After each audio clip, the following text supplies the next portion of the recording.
SDR news TV ప్రేక్షకులకు నమస్కారం. వార్తలు చదువుతుంది మీ ప్రసన్నారాం.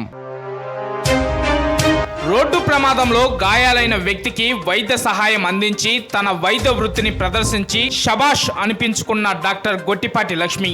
వివరాల్లోకి వెళ్తే, బుధవారం దర్శి నుండి పోతవరం వెళ్లే మార్గ మధ్యంలో డాక్టర్ లక్ష్మి ఒక శుభకార్యానికి హాజరయ్యేందుకు వెళ్తుండగా మార్గ మధ్యంలో ఒక యాక్సిడెంట్ జరిగి 28 సంవత్సరాల వయసు గల పి చెన్నకేశవులు సాయినగర్ వాసి గాయాలవడం చూసి చెలించి ఆమె కారు ఆపి వెంటనే ఫస్ట్ ఎయిడ్ నిర్వహించి గాయపడ్డ వ్యక్తికి ట్రీట్మెంట్ చేసి తర్వాత అదనపు వైద్యం కోసం కొంత ఆర్థిక సహాయం చేసి దర్శి ప్రభుత్వ ఆసుపత్రికి తరలించడం జరిగింది.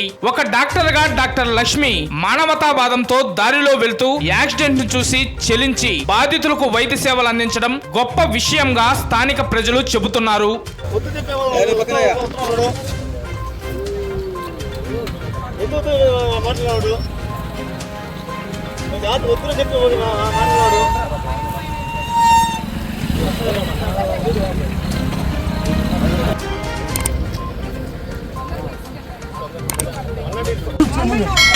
మేడం